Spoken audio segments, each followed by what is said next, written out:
Pinot Noir. Pinot Noir is a black grape that makes wines that tend to be paler in color and lighter in body than a lot of other reds. The wines will be higher in acid, with red fruits such as simple cherry, raspberry, or plum dominating the palate. They do have a lower tannin level, and I consider Pinot Noir to be a great starter red for exactly this reason. This scarcity of abrasive tannins gives these wines a more velvety texture and thus that sex appeal you may have heard about. While it can also be made into sparkling wines, which is a topic for later discussion, I'll focus here mainly on the still wines. This varietal is notorious for being high maintenance and very reflective of variations in vintage and site. It buds early, so it is more susceptible to frost in the spring, and it's more prone to mold than other reds. Thin-skinned as they are, they do not fare well in hot climates, and in fact do their best in cooler climates. Since their sensitive nature requires more supervision of the vintner, it also drives the cost. You're not going to find a whole lot of good, inexpensive samples of Pinot Noir out there. As such, if you can, pay a little extra for your choices, as there's some really bad ones. Those exposed to a really good example of Pinot Noir, however, have been known to describe the experience as sensual, which further adds to the allure. Pinot Noir has a near exclusive in Burgundy, France, where it's the only grape allowed by law in the higher quality red wines from this region. As mentioned, it's a grape that's going to predominantly display the personality of the terroir it calls home, which is very important to the French. If you're like most people, you may think that terroir is synonymous with soil, but it's not. It's much more than that. Oxford defines terroir as the total natural environment of any viticulture site. It is a French term with no English equivalent, and it includes climate and microclimates, sun, wind, temperature, water, and soil. Back to the wines. The very best and most expensive Burgundy Pinot Noir are labeled as Grand Cru. As indicated, where the grapes are grown are of utmost importance, even down to where in the vineyard they're found. For example, Grand Cru wines will be made with grapes found mid-slope, where they are not as affected by either too much or too little irrigation. As such, a Grand Cru wine will be labeled by particular vineyard, not by village or commune. So you'll need to become familiar with them if you find that this is a wine that you truly enjoy and can also afford. Chambertin, Charlemagne, Corton, Montrachet, and Musigny are some names to look for. These wines should be aged 5 to 7 years. The second best, at least in theory, are Premier Cru.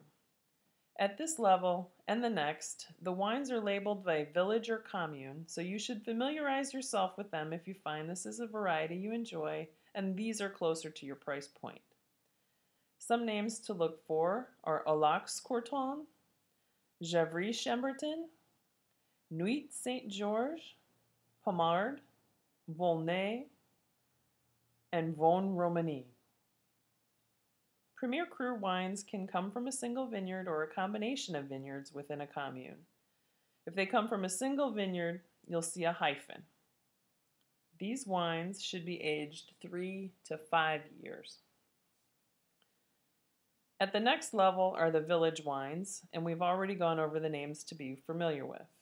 But we'll also add Côte de Nuit Village and Côte de Beaune Village, which are larger areas of the north and south, respectively. They're going to be made from blends of different vineyards or lesser spots within a single vineyard. The aging on these wines should be 2 to 4 years. The everyday table wines, or regional wines as they're called, will be labeled Bourgogne or Bourgogne Rouge. They can come from anywhere within the region, and you will want to consume them within 3 years of their vintage date. Germany calls Pinot Noir Spätburgunder, and it's the most widely planted red there. In the US, you'll see some really good examples of Pinot Noir coming from the Russian River Valley or Carneros in California, or Willamette Valley in Oregon. The wine laws in Oregon dictate that the wine must be 90% of the variety for its name to appear on the label. New Zealand, particularly Marlborough and Central Otago, are also making some really great Pinot Noir. Incidentally, these are also great areas for Sauvignon Blanc, which requires the same climate. Here, you'll see a greater concentration of fruit, accompanied by higher alcohol levels. All right, for this tasting exercise, you may contrast an old world against a new world, or you may choose a wine from a cool climate like Burgundy, Oregon, or New Zealand to compare against a wine from a moderate climate, California, or even Chile that we haven't mentioned yet. In addition to differences in aroma and flavor, look for any differences in color, acid, or tannin. When choosing an old world, don't feel like you're completely limited to France. Choose the Spätburgunder from Germany. And if you're doing this tasting exercise at home and would like to keep the theme going even after the tasting, or during, rent the movie Sideways. If you can't fit it in at this time, save it for Merlot night, and you'll understand more why once you see the movie.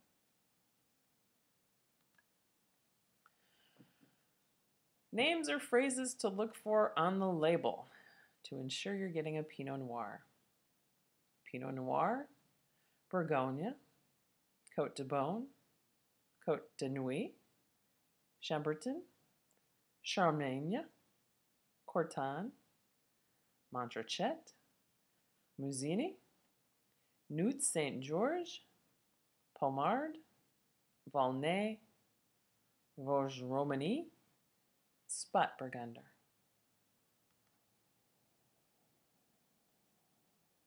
In the bottle, you should detect some red fruit, dark fruit, spice, earthiness, and a lot of Pinot Noirs, especially those from France, are known for a mushroom flavor, which makes them also a very good accompaniment to those type of foods, and mineral.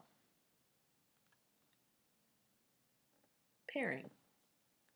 Pinot Noir goes great with salmon, tuna, roasted meats, game birds, very good Thanksgiving wine, vegetables, the mushroom, and mild cheeses.